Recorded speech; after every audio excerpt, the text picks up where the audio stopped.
பண்ணால் ஏற்றுக்கணும்.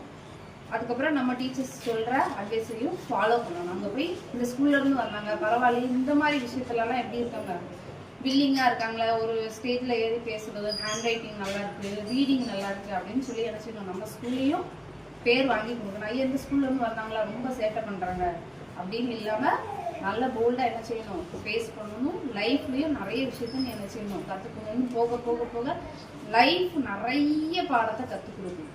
நீ ஸ்கூல் லைஃப்பும் உனக்கு தெரியாது, நீ பெரிய பிள்ளையாக வளரும்போது, நீ காலேஜுக்கு போகும்போது, நீ ஒரு வேலைக்கு போகும்போது, ஃபேமிலிக்குள்ளே போகும்போது நிறைய விஷயம் உன்னை சுற்றி வரும், கஷ்டங்கள் தான் நிறைய வரும். அதுலேருந்து நீ ஒவ்வொரு விஷயத்தையும் கற்றுக்க என்ன செய்யணும், நீ ஒரு பெர்ஃபெக்டான ஒரு மேனாவோ ஒரு பெர்ஃபெக்டான ஒரு கேர்ளாவோ என்ன செய்யலாம், அச்சீவ் பண்ணலாம். அது மாதிரி நமக்கு எல்லாம் தெரியும்.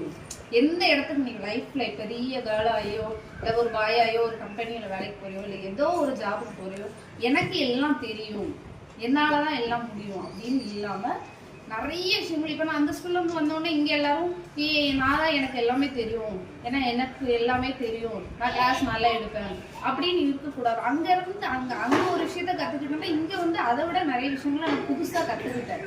அதனால எங்கே போனாலும் நீ எவ்வளோ பெரிய இடத்துக்கு போனாலும் உனக்கு என்ன செய்யணும், ஒவ்வொன்றும் ஒவ்வொரு பாடத்தை என்ன செய்யணும், கண்டிப்பாக கற்றுக் கொடுக்க. அதனால எனக்கு எல்லாம் தெரியும் அப்படிங்கிற வெங்கேட் இல்லாமல் எல்லா இடத்துலையும் எப்படி இருக்கணும், பொறுமையாக உன்னோட வேலையை என்ன செய்யணும், செஞ்சனா லைஃப்பை இன்னும் சக்ஸஸ்ஃபுல்லாக கொண்டு போகணும். இந்த இப்போ நம்ம வந்து 5th 1 year முடிச்சு என்ன போகிறோம் 6th போகிறோம் அப்படி தானே. அப்புறம் வேறு ஸ்கூல் போகிறதுனால நம்மளால என்ன பண்ண முடியாது, மீட் பண்ண முடியாது, நம்ம பார்க்க முடியாதோ, மிஸ்ஸை பார்க்க முடியாதோ, சாரை பார்க்க முடியாதோ, நம்ம ஸ்டூடெண்ட்ஸ் நம்ம ஃப்ரெண்ட்ஸ் எல்லாம் பார்க்க முடியாதோ அப்படின்னு நினச்சிக்குவோம். எல்லாருக்குமே ஒரு ஃபீலிங் இருக்கும் அப்படி தானே. ஏன்னா ஒவ்வொருத்தவங்களும் ஒவ்வொரு ஸ்கூல் போயிருவீங்க, டெய்லி பார்ப்பீங்களா பேசுவீங்களான்னு தெரியாது. அதனால இப்போ நம்ம ஸ்கூலில் என்ன பண்ணியிருக்கோம், ஒரு டேட்டு ஃபிக்ஸ் பண்ணி வச்சுருக்கோம் ஓல்டு ஸ்டூடெண்ட்ஸ் மீட் பண்ணுறதுக்காக. அந்த டேட் என்னன்னா டிசம்பர் 25. ஓகேவா, டிசம்பர் 25 எவ்ரி இயர் எப்போதுமே நம்ம என்ன செய்யலாம், ஓல்டு ஸ்டூடெண்ட்ஸ் ஓல்டு டீச்சர்ஸ் எல்லாருமே என்ன செய்யலாம், மீட் பண்ணுற டே. இது எல்லாரும் கண்டிப்பாக ஞாபகம் வச்சுக்கோ. எப்படி உன்னோட பர்த்டே ஞாபகம் இருக்கும், ஒரு பொங்கல்னா ஞாபகம் இருக்கும், அதே மாதிரி வெங்கடேஸ்வரா ஸ்கூல்னா என்னது டிசம்பர் 25. அன்னைக்கு அங்கே என்ன நடக்கும், ஓல்டு ஸ்டூடெண்ட்ஸோட மீட்டப் நடக்கும் அப்படின்னு சொல்லி என்ன செய்யணும், ஞாபகம் வச்சுக்கணும். எப்போனாலும் அது போக நீ எப்போனாலும் வரலாம்.